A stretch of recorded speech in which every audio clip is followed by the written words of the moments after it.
Apathy. This is what a now 5-year-old Naruto Uzumaki Namikaze felt towards his mother and father.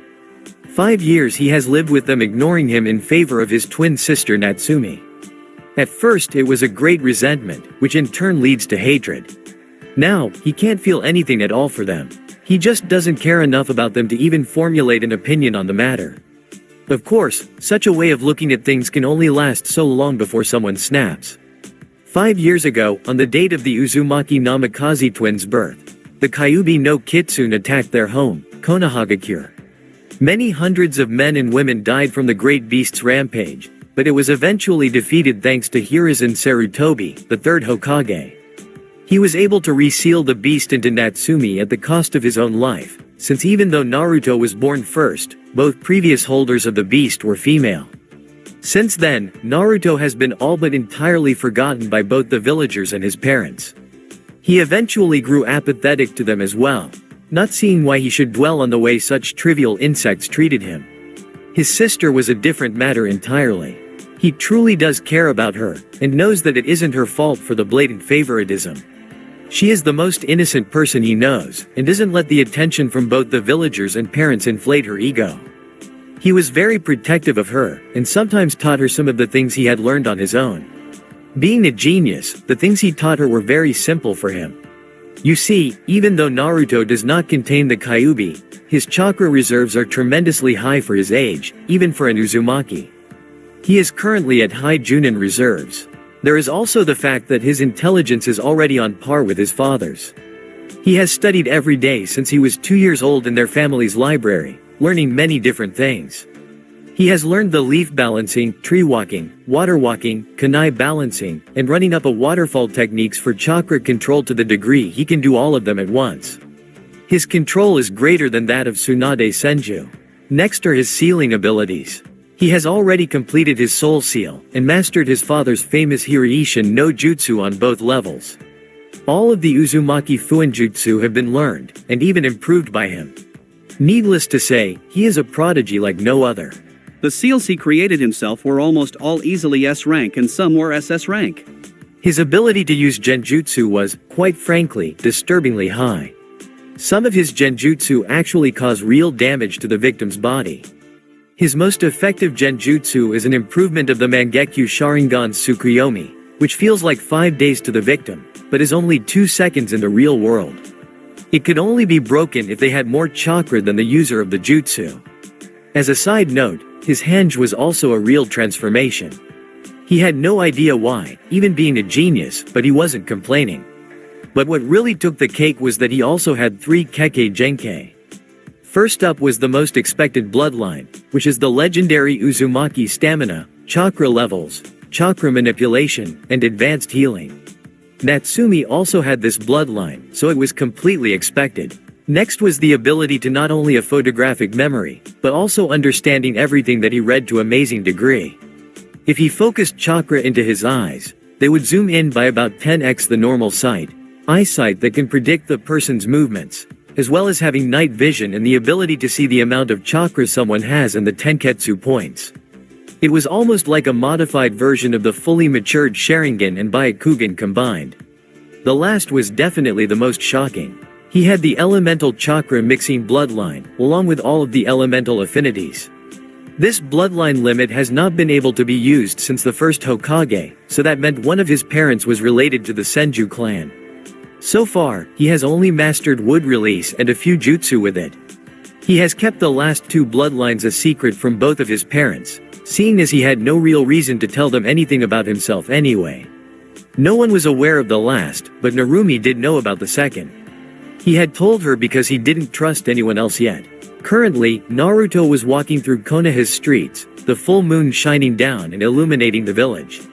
It was thanks to this light that he was able to see a shadowed figure running across the rooftops with a small sack across his shoulder.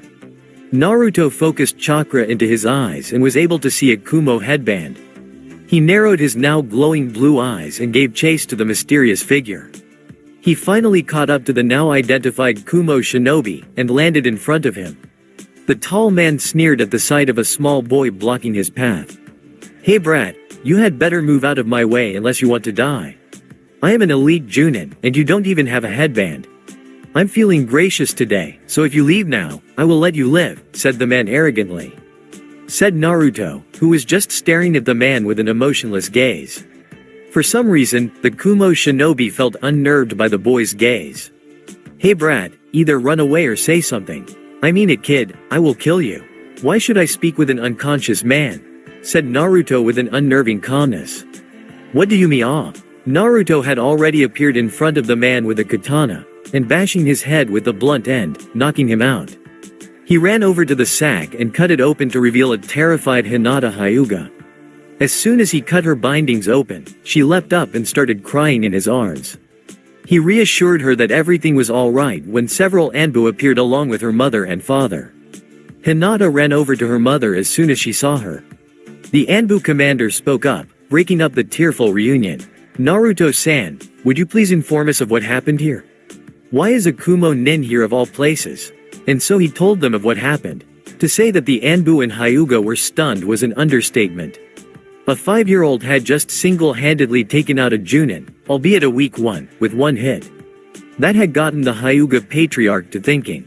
He had always wanted his daughters to marry someone stronger than himself, and this boy definitely had the potential to become that strong in just a few years. He wondered if he could set up an arranged marriage with his parents for a brief moment, until he remembered that his wife would kill him for not letting Hinata make her own choices. Naruto had just finished explaining the incident when Hitomi, Hinata's mother, bowed and thanked him profusely. Not knowing what to say in this situation, he started telling her that it was okay, and that he just did the right thing. Hiyashi spoke up after a few moments, having an idea of how to thank the boy. We must thank you somehow, so I propose that we make you an ally to the Hyuga clan. Any time that you may need assistance in any training or political matters, we will side with you. The Anbu, Naruto, and even Hitomi were shocked. Something like this had not happened since the Third Great Ninja War when the Hyuga became allies with the Sarutobi clan. For a 5-year-old to receive this was a true honor. Thank you Hyuga-sama, I am honored that I would even be considered for such a thing. It's no problem at all and just call me Hiyashi-san. If things go smoothly, you may even call me Tu-san one day. That got a major blush out of both Naruto and Hinata. Hitomi was once again shocked at her normally stoic husband's actions. For the past 5 years, he had been nearly expressionless in public. She just chalked it up to the stress of the day catching up to him. Tu-san, what are you saying? Squeaked out the tomato-red Hinata. Ha ha ha, I'm just kidding, no need to get worked up about it. I was serious though, Naruto-san. You are hereby a close ally of the Hyuga clan. Now let's get you home. Your parents are probably worried sick about you. Naruto had a slightly angry look on his face for a moment and said, don't worry about it. They probably didn't even notice. I wasn't there for lunch or dinner either, so them not sending anyone out means they did forget me. The Hyuga and Anbu looked at him incredulously for a moment, not wanting to believe that their beloved Yondaime Hokage would forget his own son. But it was proven by the fact that none of the Anbu were sent out that night to search. Hitomi looked disgusted by her friend Kushina's actions. Hiyashi looked downright furious, his sense of fatherly protection renewed with vigor due to the night's events. Even the Anbu, especially the white-haired one with a dog mask, looked like they were questioning why he wouldn't care for his son properly. Suddenly, a yellow flash appeared in front of them, halting their thoughts on the matter. Alright, I want to know what's going on here. Why is the Kumo delegate on the ground? He was just with me a few hours ago during the peace treaty renewal. Said the now revealed Minato. The Anbu explained what happened to him, but he just pretty much ignored everything about his son said until they told him he was now the ally of the Hyuga clan. As clan head, even if there were only 4 members, he thought of how this could benefit them in many ways. Being an ally of the clan also meant Naruto could marry someone from the clan as well. He could potentially join the 2 clans to create an even more powerful and dangerous one. After thinking a few moments, he told the Anbu to scout the area to see if there were any more unfamiliar chakra signatures, while he discussed things with Hiyashi and his wife. Well, seeing as how we are now allies with your clan, I would like to propose an arranged marriage to my son and your eldest daughter. Hiyashi looked at Minato like he had grown a second head, and said, who said that your clan was allied with us? Only Naruto has this alliance with us. He is the one who saved my daughter, and he is the one who will receive the reward. My family has had an extremely stressful day, Hokage-sama, so if you please, we will be going home now. Come along dears, let's get back to bed. Hitomi looked at her husband and smiled a beautiful smile at him. It had taken this horrible event, but he was finally returning to the kind man he was when she had first married him. She carried Hinata, who looked over her mother's shoulder and told Naruto thank you again. Now only Naruto and a slightly shocked Minato were standing there. Naruto started whistling and walking away from him when he saw that he wasn't moving from his spot.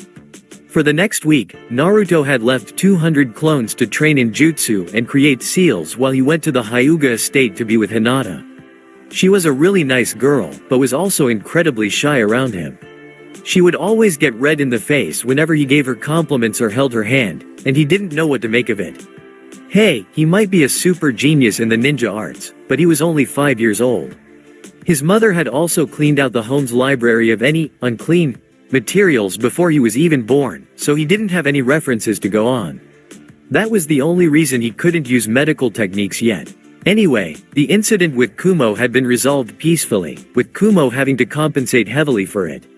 Since the ninja had been captured alive, they had no choice but to concede when he confessed. It also had helped that they didn't want any potential clients to know that one of their junin had been beaten by a 5-year-old child. They would be the laughing stock of the elemental nations if that got out to the public.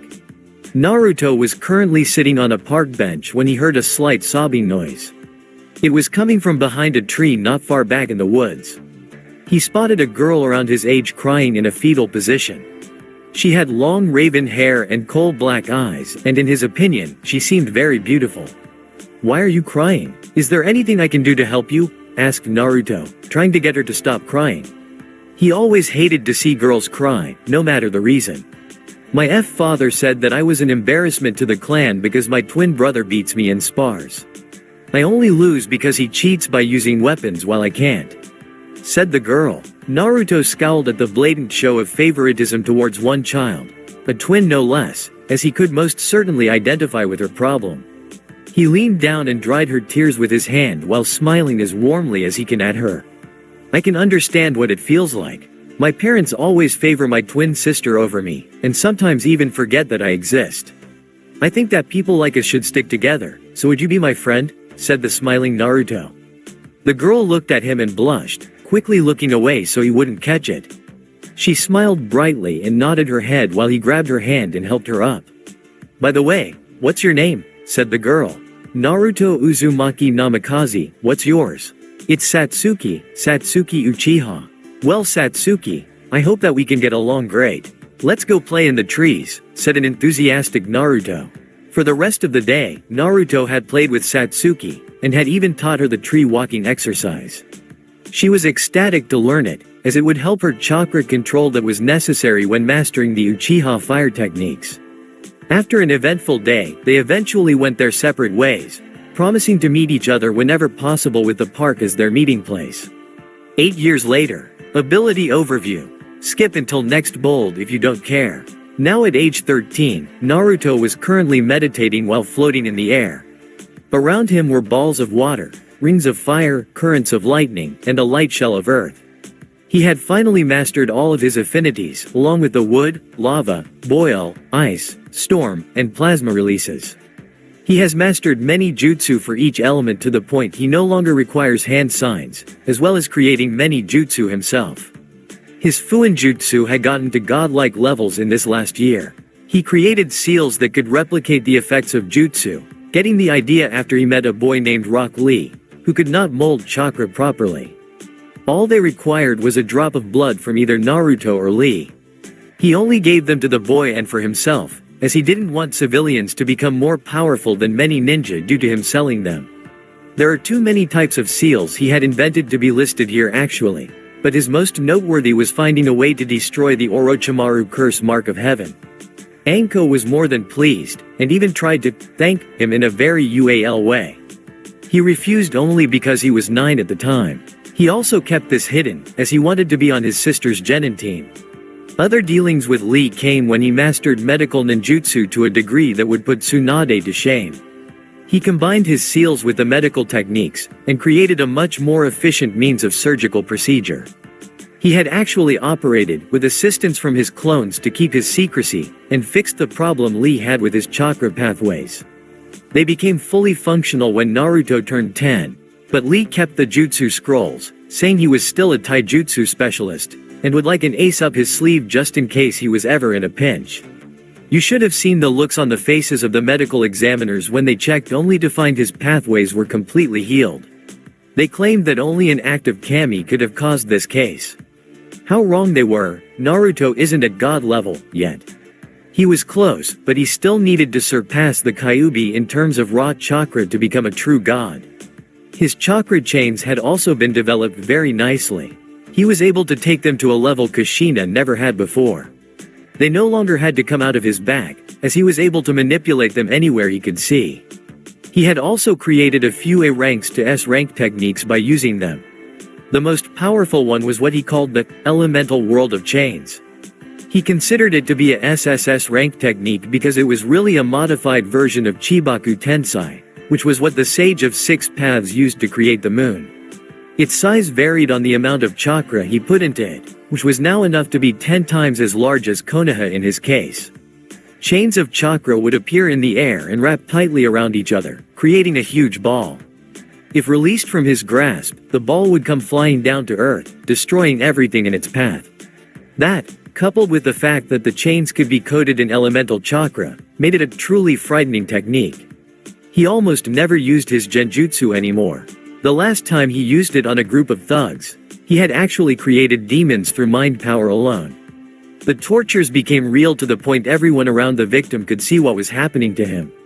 He was actually afraid he was tampering too far into the realm of the gods by creating new life, so he backed off considerably from learning more in the art. This is how he learned he had somehow recreated yin-yang release. He still needed more power before he starts any godlike work. Taijutsu was the most difficult for him, as his body still needed to grow. However, he found a way around that by placing seals all over his body to enhance it to incredible levels. His limbs were now each coated in 3 layers of chakra. The first was the main layer of strengthening chakra. The second had lightning chakra to stimulate his muscles and nerves even further. The final layer was made up of a fine layer of healing chakra, increasing his regenerative abilities to a level greater than even the Jinchuriki. The gravity seals placed on him were also maxed out at 100 times Earth's atmosphere thanks to the regeneration of the torn muscles. He was extremely fit for his age, but had more of a swimmer's body than a bodybuilder. His chakra pool had grown to what should have been impossible levels thanks to the almost countless seals he had placed around his body, as well as the natural Uzumaki bloodline on top of that. It was around 7 taels worth in terms of amount, and its potency was about as great as demonic energy. However, his control had still remained completely perfect due to his Senju blood and constant training. He found out his father was actually the great-grandson of the second Hokage, so it made sense he excelled in control. Another technique he created was called the chakra gun. It was very versatile, like the Rasengan, and was an easily modified technique. He simply held his thumb up, and index and middle finger towards the target, and adds however much chakra he wanted for the various techniques.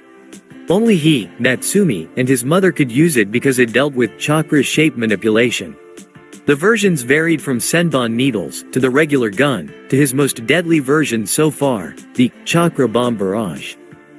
It was a SS rank to SSS rank technique. Because it could take all of the chakra of the user to make it as powerful as possible. Naruto had enough chakra to level half of Fire Country if he used all of his chakra. However, his favorite and most frequently used skill dealt with weapons. He had to hide his true abilities, so he focused on weapons for the past year to throw any suspicion off of his back, as Inu, one of his favorite Anbu, had come very close to catching him train when he was too careless.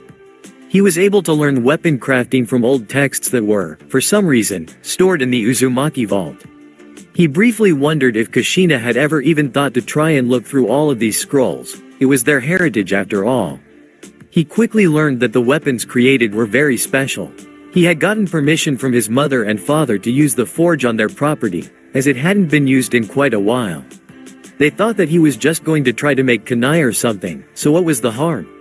After practicing the fine art of smithing and mastering it after an entire year of training, he finally created one of the special weapons. It was a scythe with a black blade and 5 red stripes going down it. It glowed an unsettling red aura, and any weapons master or smith could tell it was sentient.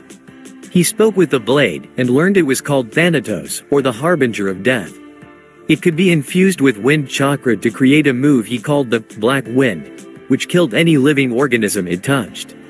It was an S-rank technique due to the fact it was a guaranteed kill if the move connected, and it was so fast, it was very difficult to dodge. His second weapon was no less impressive, and was a katana called Messiah, which was the polar opposite of Thanatos. It emitted a holy blue flame when fire chakra was added.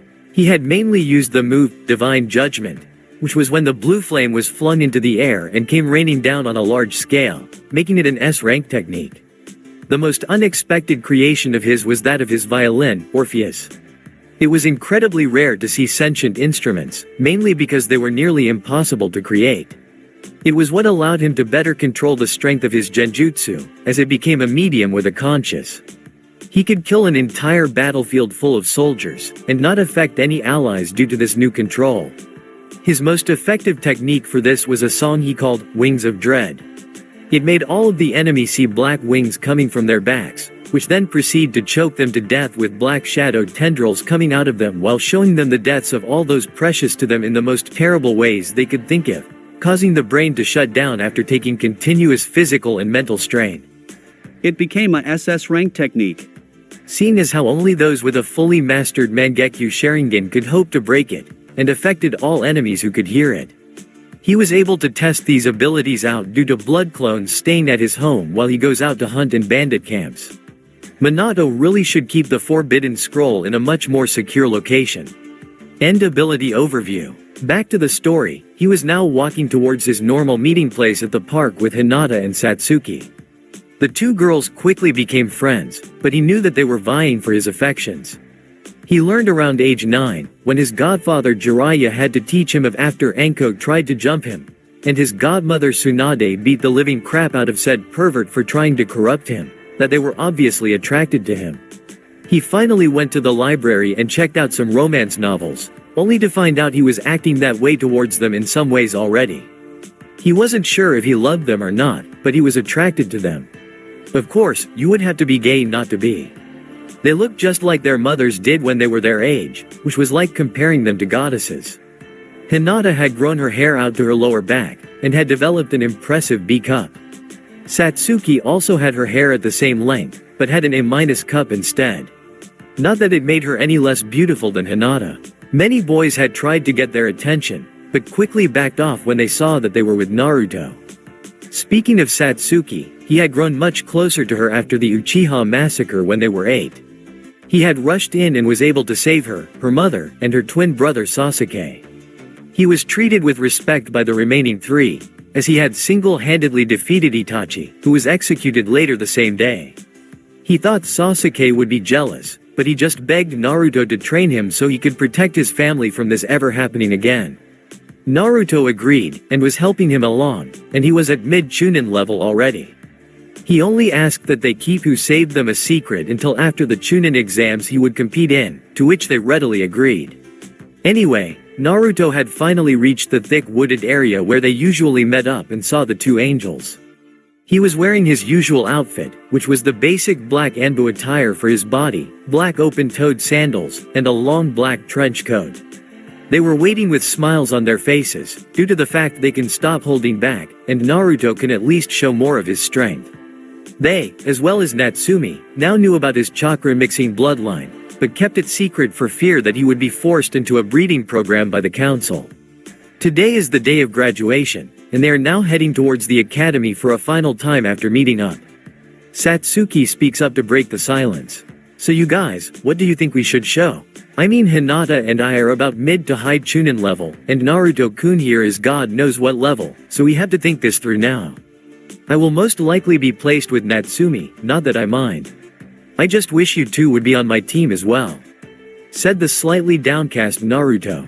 The two looked sad for a minute before perking up, telling him that they will still meet as often as they can when not on missions. Iruka settled down the class quickly with his big head technique, which was standard for all academy teachers. The written tests were easy, all of his friends getting perfect scores. Same with the accuracy tests with ranged weapons. In the taijutsu tournament, Naruto, Sasuke, Natsumi, Satsuki, Hinata, and Kiba advanced. The semi-finals contained Naruto, Satsuki, and Sasuke, having won their previous rounds. It was a three-way tournament with the winner being the last one standing. The class gathered around the sparring area to see the most exciting match of the year. All three were tied so far when it came to the Rookie of the Year title. Alright, this will be just like the previous matches.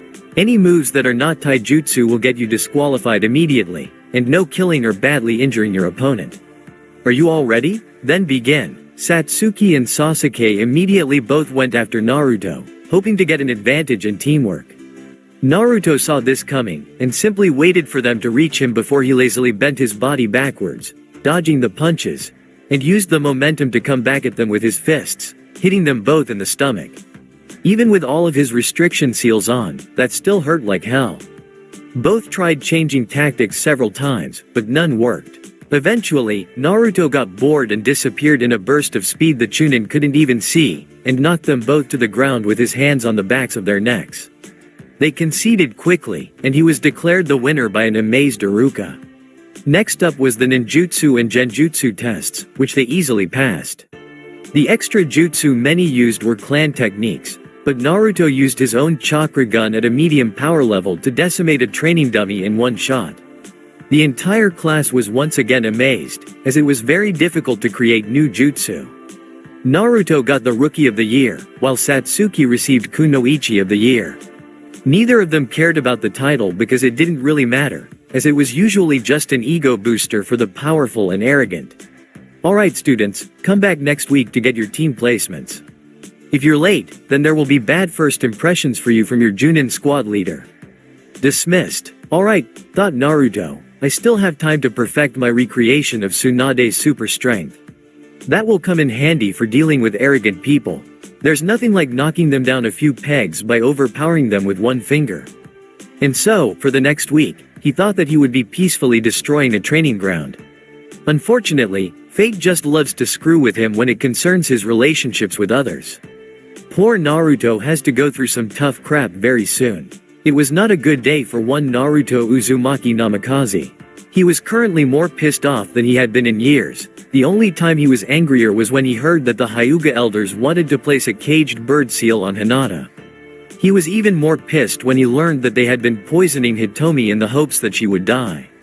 Luckily he made it in time to save her, but he had to reveal his new medical skills to Hinata, Hitomi, and Hiyashi, but they promised not to tell anyone. About the elders, he killed them of course, and no one ever found out who did it because he covered his tracks really well. That and it helped that Hiyashi and Hitomi hated their guts as well. He really did not think that this week could be so complicated, but he was proven very wrong. He thinks back on why he is currently destroying a training ground in an abandoned section of the forest with disgust. Flashback. Everything was going just fine for Naruto today. The sun was in the sky, birds were chirping loudly, and he was training as usual. But he couldn't help but feel that something big was going to happen soon. Unfortunately, he is always right about these kinds of things. His parents were talking in their home casually as usual, eating breakfast with their daughter Natsumi. For the past few years, they had ignored Naruto to train Natsumi in the Kyuubi chakra, as they put it so many times. Truthfully, Naruto had been more useful to her in that endeavor by altering her seals slightly, which allowed the chakra to be purified better before entering her system. She now had control of 3 tails, while her parents had only helped her with the first one. She also didn't like how they treated Naruto, but didn't speak up due to him asking her not to. In the previous years, the resentment against his parents had been growing at a much faster rate.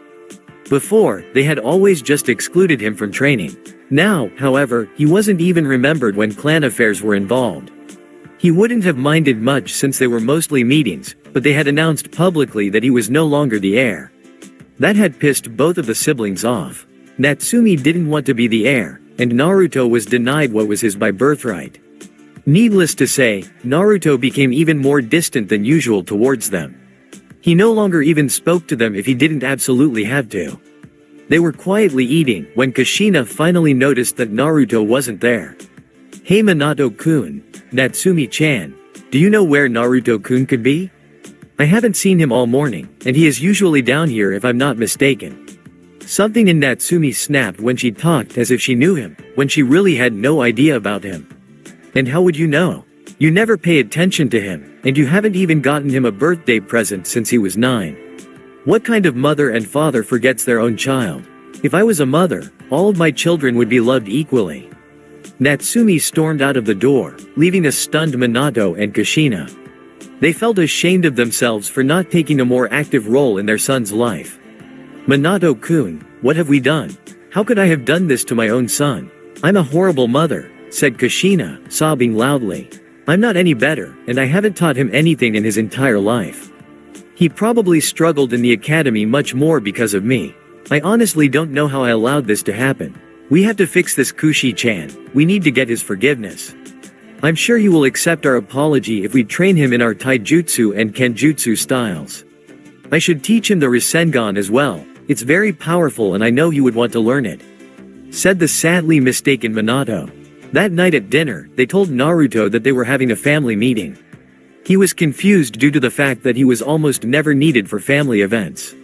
He thought it was probably due to the fact that they had passed the Genin exams, and wanted him to explain how he got the Rookie of the Year title and Natsumi had not even gotten Kunoichi of the Year.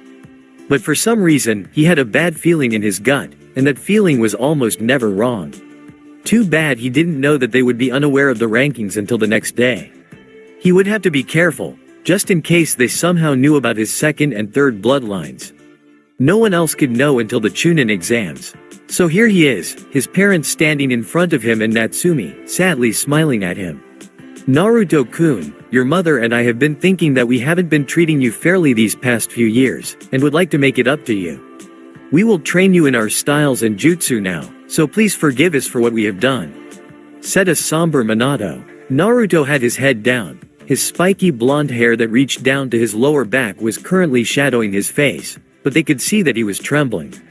They thought he was either going to cry, or lash out in anger against them, but they were seriously mistaken.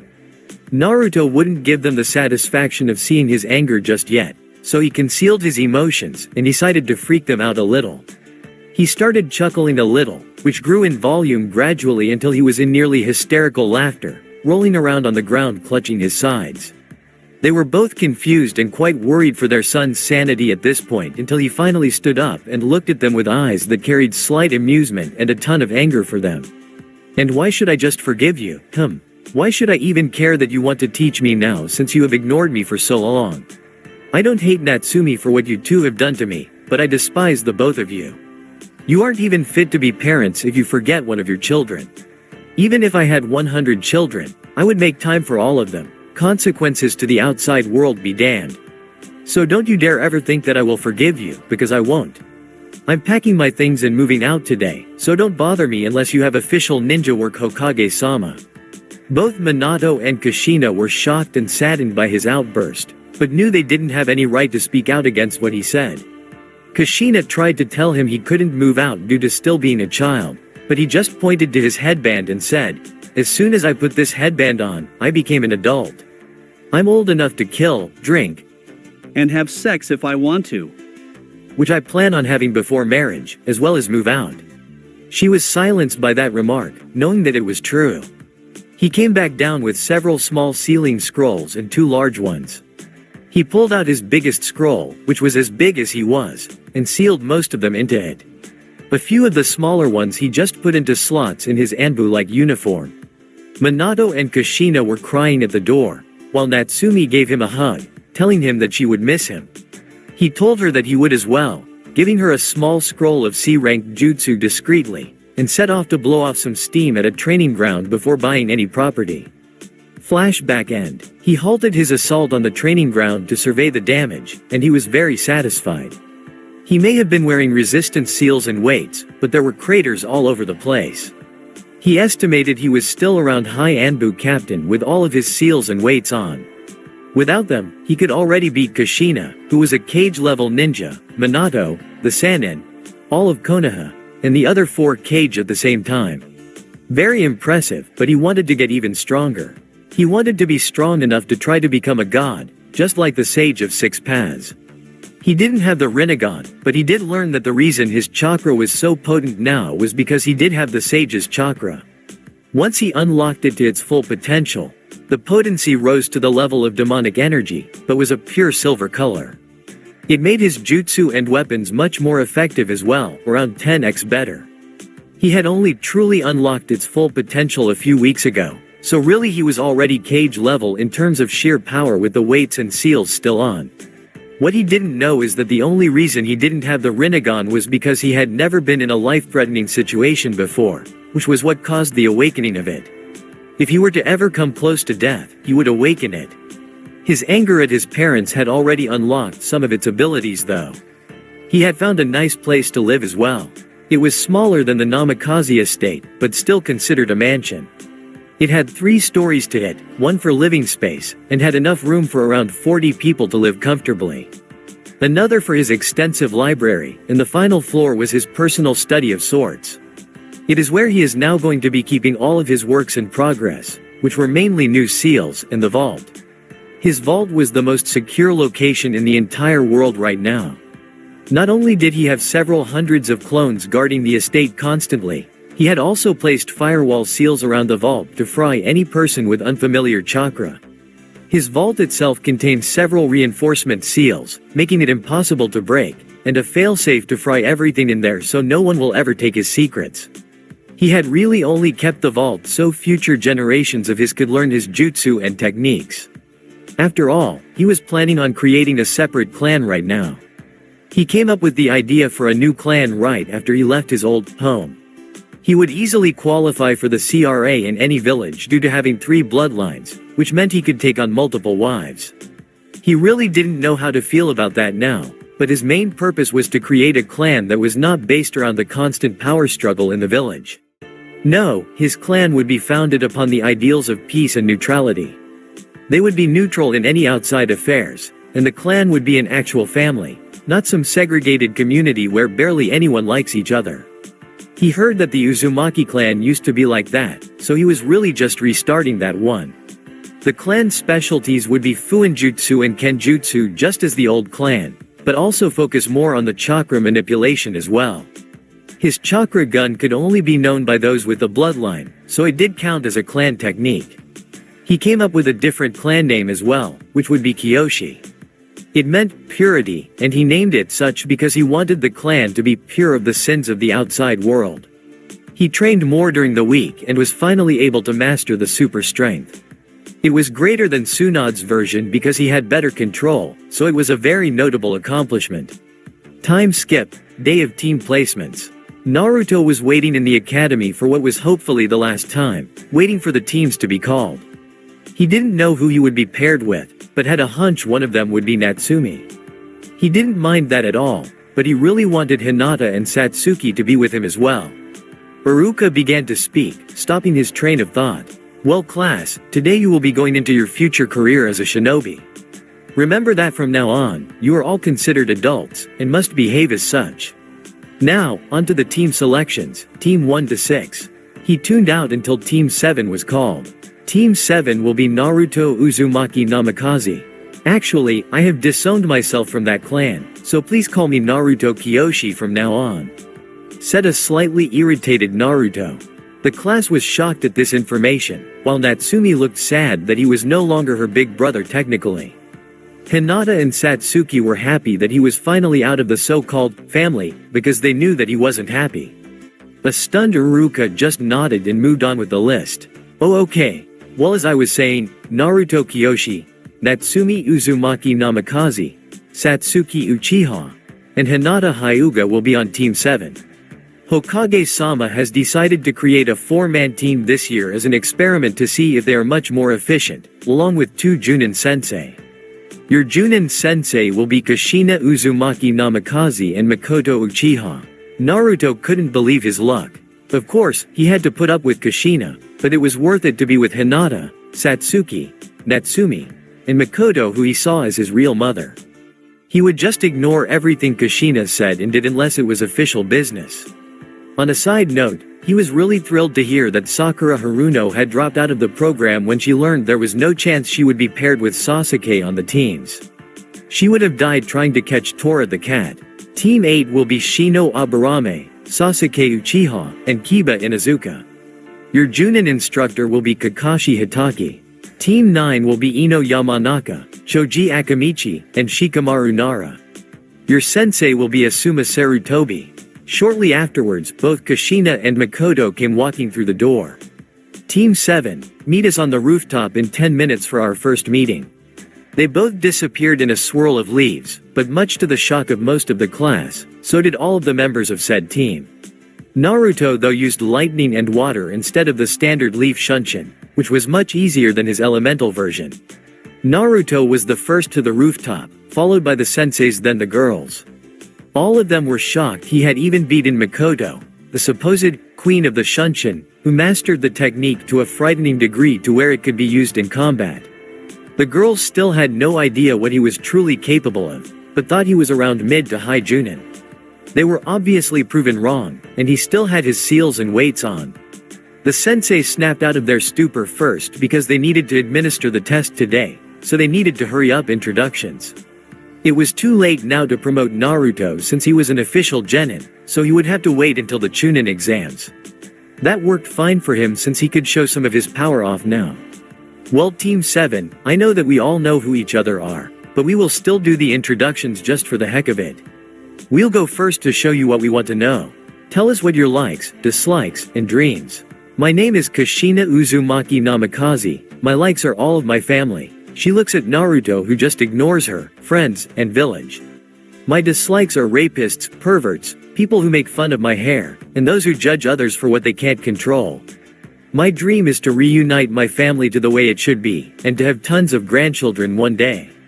Natsumi blushed hard at the statement, and was glancing at Naruto for some reason, while Naruto was thinking he would never let his children anywhere near her or Minato. My turn I suppose. My name is Makoto Uchiha. My likes are my children, village, friends, and Naruto-kun. My dislikes are perverts, rapists, liars, and those who show favoritism in any sense. Kushina bowed her head down at that. The two had a falling out years ago after Naruto helped save her and her children, and hadn't recovered completely revived their friendship. My dream is to help my children in any way that I can, and to have many grandchildren to spoil.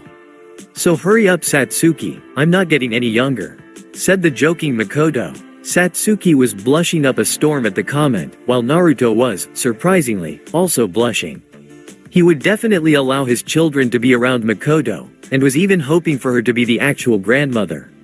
He thought back on how he had gotten so close with the family with a certain fondness. Flashback. Day of the Uchiha Massacre. Makoto, Sasuke, and Satsuki were standing over the body of their now headless husband, father, while Itachi was fighting an angry Naruto. Itachi was nearly 1 inch away from stabbing Satsuki in the chest when he arrived, so he was pissed the F*** off. No one messed with his friends, and he was determined to beat the living shit out of him before he killed him. The other 3 Uchiha watched in morbid fascination as they learned that a human spine can only bend so far before it completely snapped.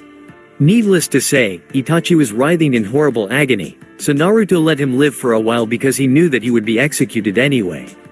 The 3 remaining Uchiha thanked him and tried to reward him, which he refused. He only asked that they did not tell anyone about who saved them. They agreed, and told anyone who asked that they did not get a good look at their savior, instead mourning over their clan. No one questioned them after that. Flashback end. Alright, enough joking around. Hinata, you're up next. My name is Hinata Hyuga. My likes are Naruto-kun, my friends, family, and a few in the village. My dislikes are perverts, rapists, child neglect, and the caged bird seal.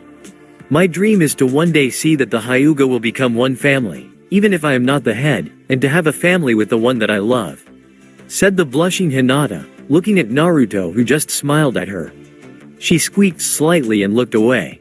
Alright then, next up is Satsuki. My name is Satsuki Uchiha. My likes are the same as Hinata. My dislikes are also the same, but with the addition of the civilian council. My dream is to become a successful kunoichi and one day raise a family with one that I love. Satsuki also glanced at Naruto, who just smiled like he did with Hinata. I don't know how neither sensei caught the exchange either time. Natsumi, you're next. My name is Natsumi Uzumaki Namikaze. I like the same things as Hinata and Satsuki.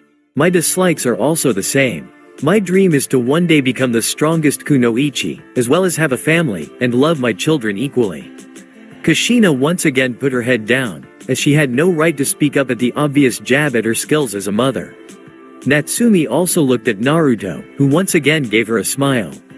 He thought about how she had changed over the past few years with a slight blush. She was much more beautiful than Kushina ever was, and even as beautiful as Satsuki and Hinata. He remembered getting angry when many of the boys would look at her like a piece of meat or a prize to be won. He hated anyone looking at her like that, and he didn't know why, but he was jealous whenever she even touched another boy, even for simple handshakes. It was also the same way with Satsuki and Hinata. Last but not least, you're up, Naruto. Alright then, my name is Naruto Kiyoshi, and before you say anything, it was my decision to cut myself off from the clan I was originally from, said Naruto sternly after seeing Kushina about to speak up. Kushina was, at this point, heartbroken.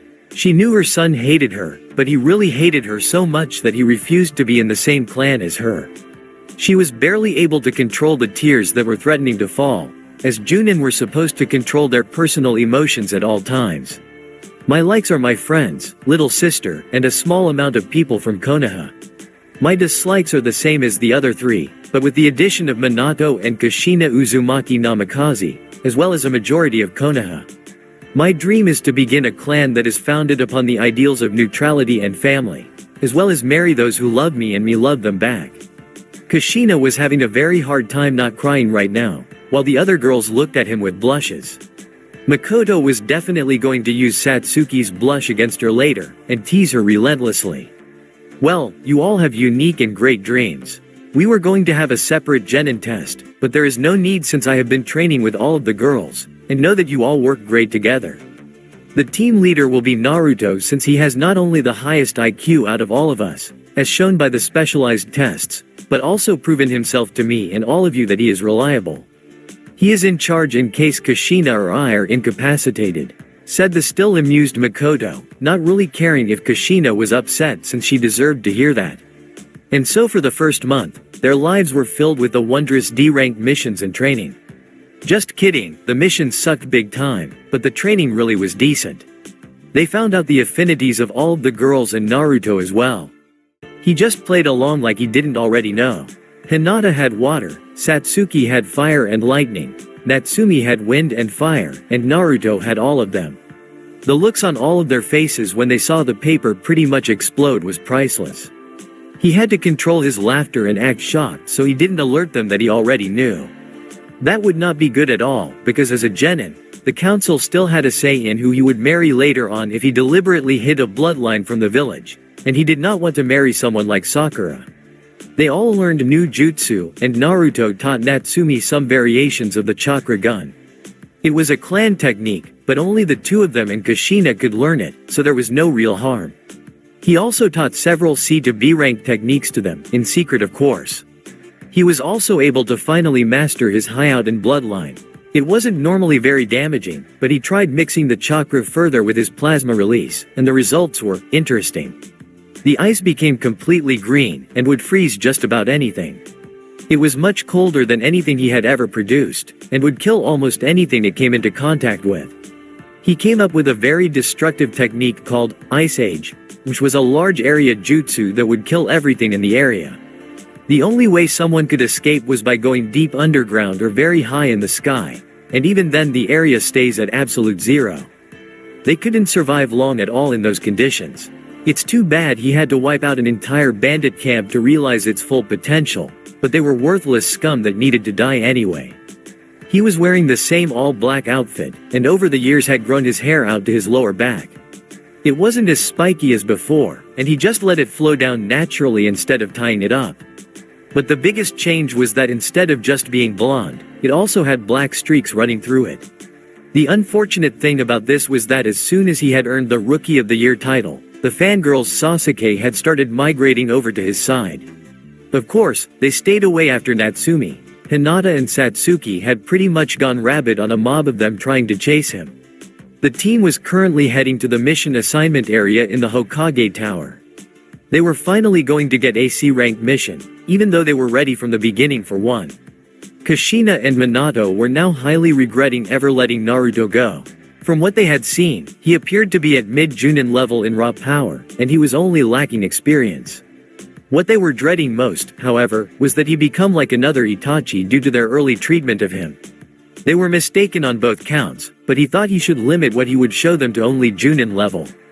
Didn't want them getting too suspicious, and they hadn't even seen his summons yet. That's right, Naruto had gained a summoning contract as well. But it was not just an ordinary contract. It was one of the legendary 3 contracts that no one else had signed in over 1,000 years. They were the Dragon, Tiger, and Wolf clan summons, and he had the Wolf contract. He smiled as he remembered the day he had gotten the legendary clan as allies. Flashback. Naruto, now 11 years old, was walking through the forest of death to gather herbs for a new medicine he was developing that would cure the Junin Hayate's sickness. He felt sorry for the man, so he felt he should help him. He felt a strange energy pulling him out of his thoughts, and straight into a large cave nearby. He activated his eyes so he would be able to see in the dark cave, and was amazed at what he found. It contained 3 large statues of animals. One was of a dragon, another made to look like a tiger, and the last was shaped like a wolf. He moved closer to them and saw that there was a large summoning scroll beneath each of the statues, but decided not to move any closer due to a force field of golden flames shooting around the statues. He then saw words begin to form in midair made of the flame. The first thing that appeared was a question. It asked, "What is the most important thing to you?" and gave 3 choices. They were power, family, and peace. Naruto, thinking this was some sort of trial for the scrolls, answered family since he wanted to be honest.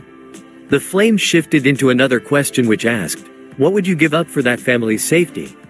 The 3 choices this time were power, peace, and everything. Once again being honest, he answered everything. The flame spun around him, even seeming to go through him, until the 3rd question was asked. What would you do with immense power if it was granted to you? The choices were destroy all of my enemies, bring peace to the world, and protect those precious to me. This time, Naruto was slightly hesitant to answer truthfully because it was most likely to bring peace. He was not an idealistic fool like most were in Konoha, and knew the reality of the world was that people die very often, and most are meaningless deaths. The world will never truly be at peace because there will always be people who lust over power and ruin that peace trying to gain more of it. He answered again honestly that he would protect those precious to him. The flames dissipated around one of the statues, but remained around the other 2. He walked forward and picked up the scroll, which was the wolf scroll, and read the inscription on the plate that it was lying on.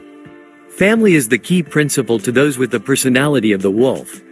Peace is left to the tigers, and power lies with the dragons, but the wolf is either one who stands alone or with the pack to defend what is precious to them.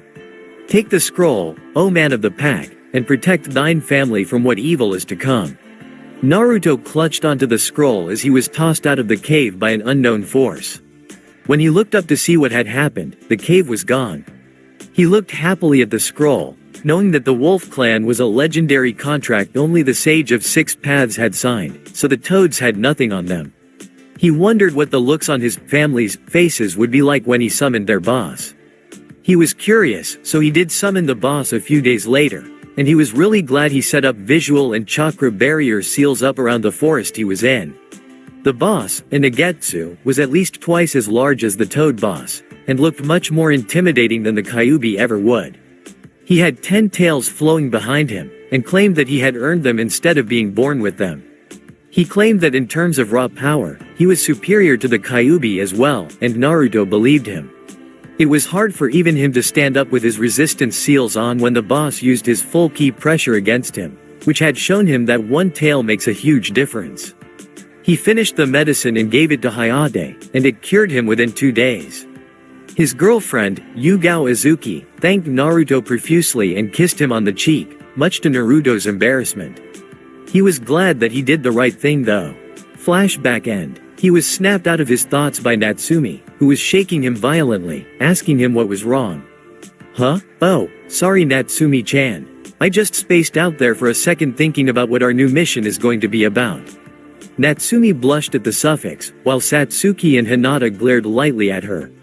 Makoto also noticed, but didn't say anything, thinking it was just a slip of the tongue. Kushina was too far into depression to hear it. Well, try to pay more attention next time, Naruto-kun. I don't care if you listen to me or not, but you should really be more considerate, said the tsundere Natsumi. She always acted like that whenever Naruto would do something that embarrassed her. The two girls glared more at her, while Makoto was thinking that Natsumi thought of Naruto as more than just a brother.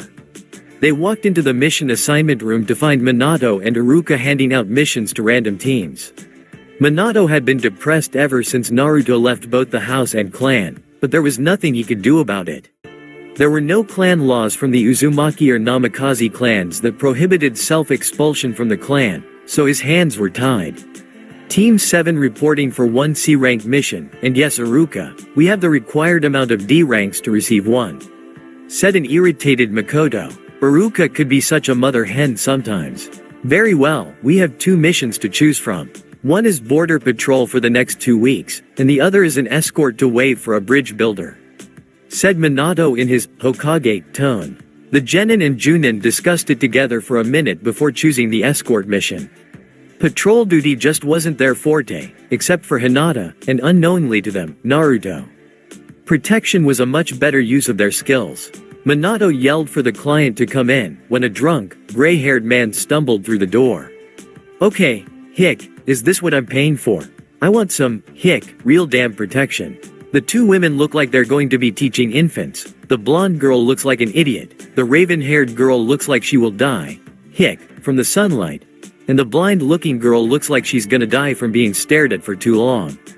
The blonde boy looks okay, but is most likely weak like the rest of, hick, them, said the obviously drunken man. A kunai suddenly appeared between the now terrified man's legs, right below his goods. Naruto spoke in a voice that made even the Hokage shiver. I don't appreciate you calling me or my teammates, other than Kushina, weak. I can assure you that we are up to the task of killing a few bandits and even more if necessary, so don't ever insult my precious people again, okay? Tazuna nodded frightfully and ran out of the door. The girls were blushing at Naruto because he called them precious to him. Makoto was touched because he thought of her as precious, and Kushina was clenching her fists so hard blood came out. She wasn't angry, but the pain, ironically, helped her not to cry. Alright team, meet us at the gate in 2 hours for this mission. Don't be late or we're leaving you behind, said the energetic Makoto. All 3 of them used Shunshin to get back home, and had their own separate thoughts. The girls wanted to find a way for Naruto to see them as women and not just friends. Kushina was trying to think of ways she can make up what she had done to her son. Makoto was thinking of how this mission would most likely be their first kill mission. Naruto was trying to think if he should just send a high-powered blood clone so he could relax for once, but decided against it, just in case he missed something important. He packed everything he would need for the month ahead, as well as his weapons and a few jutsu scrolls he made for the girls. This would be a busy month. We find Naruto walking with the rest of Team 7 and an old drunk along the forest path. Tazuna was looking around with sweat pouring down his head, so it was obvious to Naruto and the Junin that he was hiding something that most likely made the mission a much higher rank than he claimed it to be. They all noticed the puddle in the road because it was such a stupid disguise for an area that hadn't had rain for weeks. I mean, really, who came up with that brilliant idea?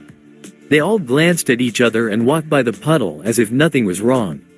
Naruto suddenly turned around as soon as 2 hands came out of the water and threw immobilization tags on the now identified 2 demon brothers, Chunin level missing Nen.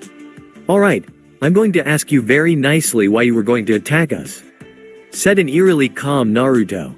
One of the brothers laughed at him and made a horrible mistake. Why the hell should we tell you anything, boy? You're just a weak little genin.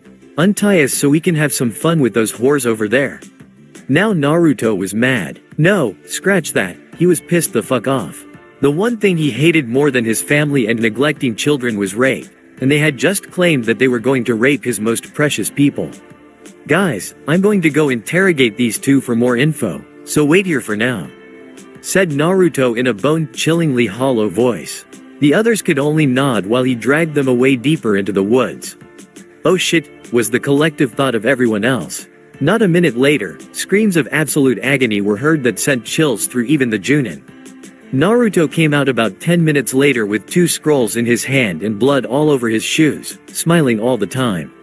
"Well guys, the bodies are stored in these scrolls, and I sent for a messenger to pick it up from Konoha. It turns out they were sent by a man named Gato to kill Tazuna-san here. Not only that, but they are also working with Zabuza Momoichi and a girl named Haku Yuki that can use the Hyouden bloodline. Zabuza is at mid-Junin level and Haku is at mid-Chunin level, but we have 2 Junin and 4 Genin that are by far stronger than what our rank suggests, so I say that we continue the mission." The others agreed with this and they moved on in silence. The main reason for this is because he was holding a very bloody and sharp branch in his hands, along with some type of acid. They eventually reached the shoreline where they were to meet up with someone to row them across to Wave Country. Naruto walked alongside the boat on the water since there wasn't room for all of them, thinking the whole time if he should take on Zabuza himself. He limited his power even further with seals to bring him down to someone like Itachi's level, so he could still easily win if they fought if he used genjutsu. Kushina decided to hide in the wooded area around them in case enemies tried to surround them. When they reached the other side of the river, they were immediately on guard. Naruto heard a noise in the bushes and threw a kunai at it. He knew that the energy belonged to Zabuza, but used a substitution. He found a white bunny and screamed for everyone to get down when he heard the sound of metal flying through the air. Once everyone looked up, they saw Zabuza standing on his blade, which was currently embedded into a tree very deeply. "Well, look at this. I didn't expect an A- class ninja like Makoto Uchiha to come to greet me. Looks like you have 4 brats with you as well. I would just like to say that we don't have to be enemies, just as long as you hand over the bridge builder." Tazuna looked like he was going to crap himself, and Makoto seemed unsure of what to do. Zabuza was out of her league, as she had taken a 10-year leave from the ninja forces to raise Satsuki and Sasuke. Now that was coming back to bite her in the ass. Kushina could take him easily enough, but she was scouting around God knows where for any info or enemy that may be nearby. She halted her thoughts when Naruto started laughing at Zabuza. She was confused as to why he was doing this, as he was not so stupid as to provoke a ninja that could be a threat to— oh wait. This is Naruto, so he isn't that much of a threat to us. She visibly relaxed when she thought about that, and counted on Naruto to take care of things for now. So this is the great demon of the mist. How shameful. I bet that the previous of the 7 swordsmen to wield that sword is rolling around in his grave. You threaten a weakened Junin and Genin to try and make yourself tough. Stop talking shit and fight like a real shinobi.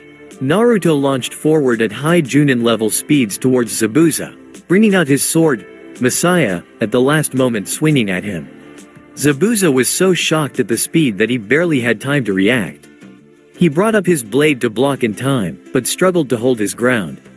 Naruto capitalized on this opportunity to have a good fight. He was weakened, but he was finally equal in power to the one he was fighting. He hadn't had that kind of fight since he went against Yagura, the 4th Mizukage. Itachi might have been an S-rank shinobi, but his physical stats were only on the level of Kakashi.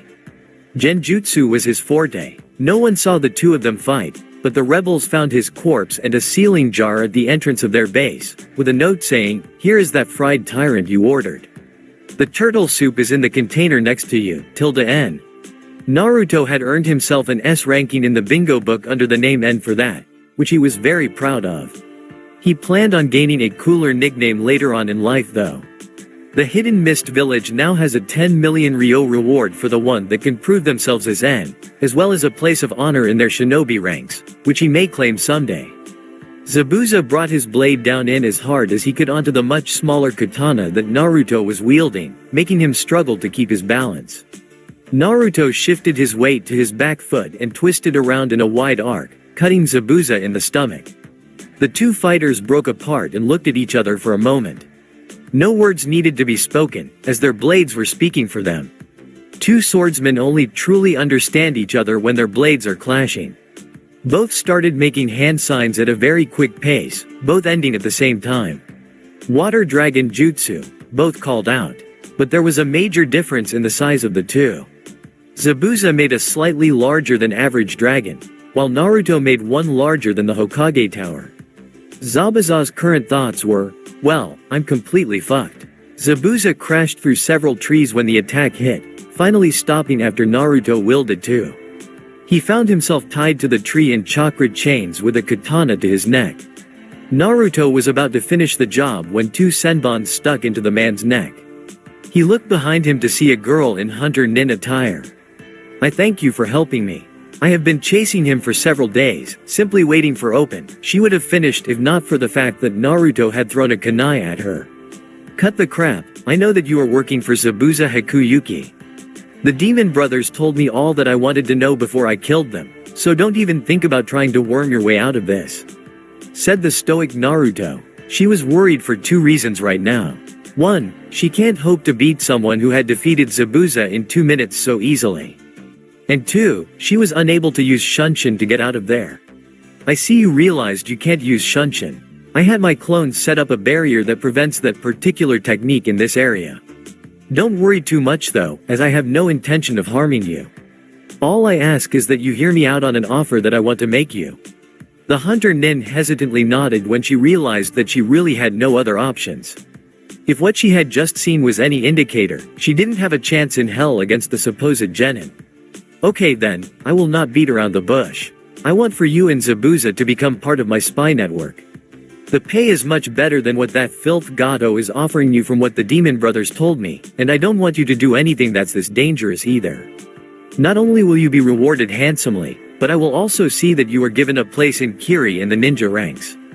I have a lot of pull there since I ended the war myself after killing Yagura several months ago. Haku's neck snapped up at that, as did everyone else's when he said that. He was the mysterious N that had so many looking for them? N had several rumors circulating about him in almost every village in the elemental nations. Oh, and I also have privacy seals in place so no one can spy on us. I would advise that you don't tell anyone either unless you have a death wish. I am afraid that goes for everyone. I don't mean by me either. My spies would most likely kill anyone that knows my identity due to their fierce devotion to me. I saved them all at one point or another, so be careful not to even speak of me out in public other than in Konoha or in my presence. Haku and the others gulped at the thought of a spy network spanning the entirety of the continent. Not even Jiraiya could use his spies in places like the secluded village of Aim and Iron Country. I will tell you that the rumors of my spy network are true. No one is able to find them due to me placing such advanced memory seals and genjutsu combination, that anyone under SS rank couldn't even begin to look for them. I have also learned almost every village secret of every single village that exists. You wouldn't believe the shit that Konoha has been keeping under wraps for over 50 years. The same goes for every village. With what I have learned, I could destroy the entire system of shinobi within a few months at most. I just might do that if another shinobi world war threatens to break out. Just to share a glimpse of what I know, I will tell you all a few secrets of every major village. I recently discovered that the elders were actually behind the massacre of the Uchiha. Before you say anything Satsuki-chan and Makoto-san, I will explain. Itachi was the one who killed them, but only after Danzo forced one of his rude operatives that were a member of the Yamanaka clan replace his memories, making him think that everyone in the clan was going to betray Konoha for more power. To make matters worse, Danzo has 10 Sharingan eyes in his arm and covered eye socket. The others were amazed and disgusted at what he was saying, but Makoto and Satsuki were furious and crying that Itachi was killed for nothing due to the damn elders wanting more power for themselves. Naruto hugged Satsuki and let her calm down before he continued. I'm not finished. Aim caused the Second Shinobi War by instigating major tensions between the villages. Kiri caused the Bloodline War to place the focus off of their illegal dealings with the Brotherhood of Blood, which is a group of slavers. Kumo has attempted over 100 recorded kidnappings of various children in every clan known to the elemental nations to be used as breeding stock. Iwe has been selling its various civilians into slavery that disagree even slightly with their council. And, last but not least, another Konoha secret. Did you know that it was the first Hokage who began the fight with Madara in order to gain prestige for himself and Konoha? That's right, he actually killed Madara's wife Tenma in order to gain his hatred enough to attack him. forever making the Senju appear to be the good guys in history. Everyone couldn't believe what they were hearing. If any of this information leaked to the public, it would lead to a massive revolution between the civilians and ninja. Some ninja would side with the civilians because they were wronged as well, and that would lead to a massive amount of bloodshed due to the large armies of the samurai siding with them as well. The ninja may be more powerful, but they are outnumbered 500 to 1 with those kinds of odds. It would end very badly for them. Think on what I have told you, Haku-san. Oh, and you should know that Gato also has a habit of disposing of any missing nin he hires after he is done with them. And tell all of that to Zabuza-san when he wakes up, would you? The moment he released the barrier, she was gone in a swirl of ice. He turned towards Tazuna, who had been outside of the barrier at the time, and motioned for them to continue. No one said a word the entire way there, which confused Tazuna greatly. When they arrived back at his home, he knocked on the door and greeted his daughter Tsunami with a hug. A little boy came walking down the stairs and ran into his grandfather's arms. That was around the time Kushina showed up. Makoto relayed the fight to her, but left out what Naruto had said. He would be furious with her for telling the woman that he hated most one of his secrets. Hours after arriving, they were all seated at the table talking over plans on what to do with Gato. Inari was glaring at them all for a few minutes before he decided that it was enough. Alright, why do you even bother? You're all just going to die to Gato anyway. No one is strong enough to take him down. Naruto sighed at the boy's behavior. Inari, Gato may have control over a large amount of thugs, but we are ninja. We have trained nearly all of our lives for jobs like this, and none of us here wish to see you suffer anymore at his hands. Naruto calmly explained, why are you even pretending to care about this village? You don't have any idea what it means to suffer like we have. You ninja live lives of comfort unless you're fighting. Naruto was deathly quiet for a moment as the key in the room spiked for a moment. Do you really believe that, Inari? If so, then I hate to burst your bubble, but life for all of us can be very difficult. We all have traumatic experiences, some that we don't even share with those closest to us. That includes me. Shall I tell you about the day that I vowed to become stronger than any other shinobi in the world? Listen closely, Inari, because this is the first and last time that I will be speaking about it. It all began with a simple walk through the woods. Flashback 10 years ago. Naruto age 3. Little Naruto was walking through the woods as a part of mapping out the area around Konoha. He had gotten bored of doing nothing but reading all day, so he decided to explore and learn calligraphy at the same time. For the first few hours, everything seemed fine, but then his senses picked up movement in the woods near him. At first, he didn't think anything about it due to many ninja wandering around on patrol, but then he realized that the patrol was on the other side of the gate at this time. He hid inside of the bushes to see what was coming, but was too late. A very large man picked him up by the shirt and grinned maliciously at him. Well boys, look at what we have here. It's a runt that just so happens to be the son of that bastard Hokage. You see, kid, your dad did some real bad things to my friends and family, so I'm afraid we're going to have to send you to him in a garbage sack for some payback. The two of them were surrounded by even more bandits. It looked like there were at least 25 of them, and all of them wore the same smirk on their faces. At this point, Naruto began to get scared. He was only 3, and genius or not, his body couldn't handle that much physical abuse or strain. He knew that he was not getting out of there without serious injuries, so he formulated a plan to take some of them down before trying to flee to the inside of the walls. He kicked the one who was holding him in the nuts, making him let go and double over in pain. Naruto ran through the forest, getting hit by various objects like arrows and stones. When he finally made it to the gate, the guards noticed him covered in bruises and cuts. What the hell happened to you, Namikaze Uzumaki-sama? Where are the ones who did this? Asked the slightly frantic ninja, most likely only due to the fact that he was their leader's son. Bandits did it, and a lot of them too. They chased me halfway around the wall trying to kill me. Try to find them before they can hurt anyone else. The two nodded and sped off in different directions. One of them ran to look for the bandits, and the other one to inform the Hokage of the disturbance. They didn't make it in time though before something else happened.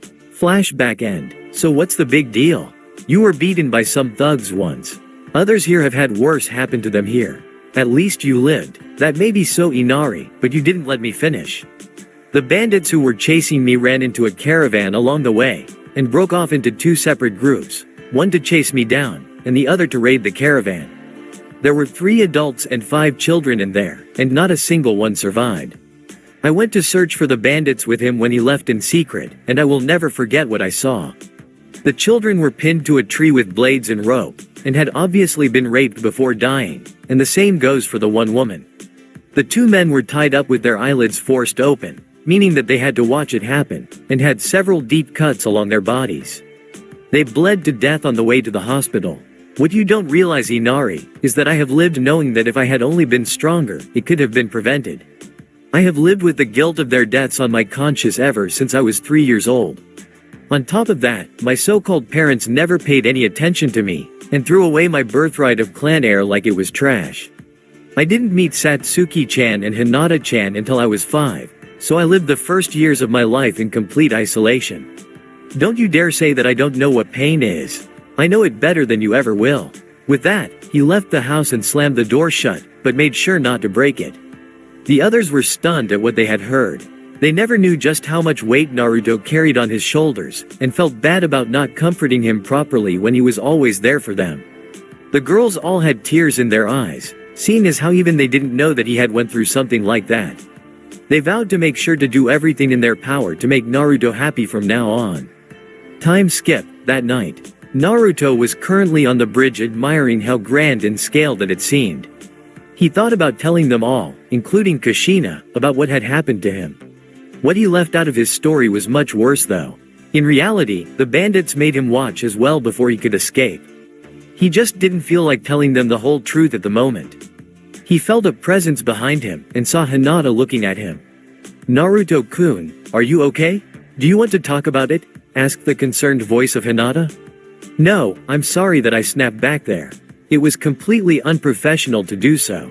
The 2 of them were silent for a while, tension hung in the air, waiting for one to say something first. Hinata decided that she should say something before he thinks she has any negative feelings towards him. "Naruto-kun, why didn't you tell us about this? Don't you trust us?" she asked sadly. He spun around quickly and looked at her. "Of course I trust you. You, Satsuki-chan, Natsumi-chan, Makoto-san, the Ichiraku family, and Enko-chan are the only ones that I completely trust. It's just, I didn't want you to know that there was a time when I was weak." She seemed very surprised at that. Was that what made him not tell them? "You all see me as a pillar of strength, when the truth is I couldn't save them. I even lied back in there about part of the story. They made me watch them have their way with the girls before I escaped. I was a coward that abandoned them because of my own weakness. By the time the guards had gotten there, they had all been dead. I understand if you hate me after telling you this, and I won't bother you anymore." Slap. He would have continued, but Hinata had slapped him, and had tears in her eyes. "Of course I would never hate you, you big idiot. You were 3 for Kami's sake. No one, no matter how talented, could beat bandits with significant shinobi training without the right materials. You keep beating yourself up for this, but you couldn't have done anything at the time, so it wasn't your fault. Now come on, show me where the blonde I fell in love with went." Naruto was looking at her with very wide eyes, and Hinata, who just realized what she had said, was a very dark crimson color with her head down. He thought about what she said, and decided that everything she said was true. He realized that for someone so intelligent, he could really be an idiot when it came to emotions. He slowly walked to Hinata and lifted her chin to make her face him. "I guess I am an idiot in some ways after all. Thank you so much, Hinata-chan. I love you too." With that said, he brought his head down and his lips met hers. Electricity spread throughout their bodies, spreading a feeling of absolute joy to them.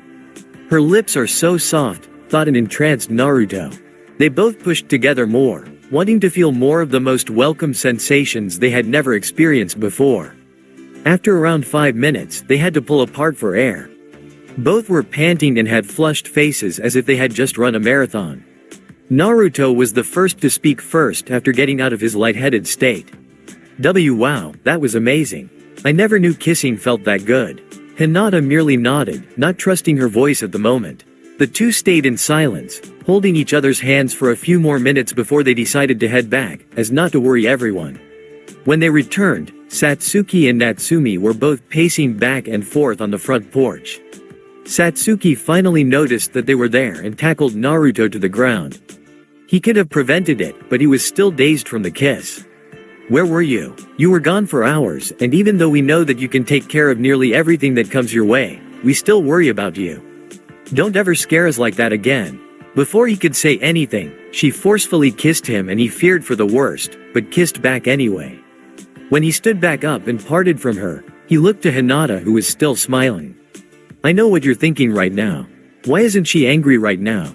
Well, we have already decided beforehand that we would share you if you wanted to. Naruto stood there in a sort of shock, until his mind couldn't take anymore. He fainted on the spot. The girls were giggling like crazy, having just made him lose his cool like that. They carried him inside, missing the look of sadness on Natsume's face. Her thoughts were very gloomy at the moment. I guess that means I won't get a chance after all. What was I thinking? He couldn't love his own sister like that. He would probably think I was a freak if I told him. She walked inside, but decided to tell Hinata and Satsuki how she felt about him, and to take care of him or else very bad things would happen to them. When she did tell them, she had the shock of a lifetime when she heard that they would share with her if Naruto wanted to be with her. She didn't know how he would react, but she had to at least tell him. He deserved to know the truth anyway. That's it for today. Remember to show your support to the creator of this story if you enjoyed it.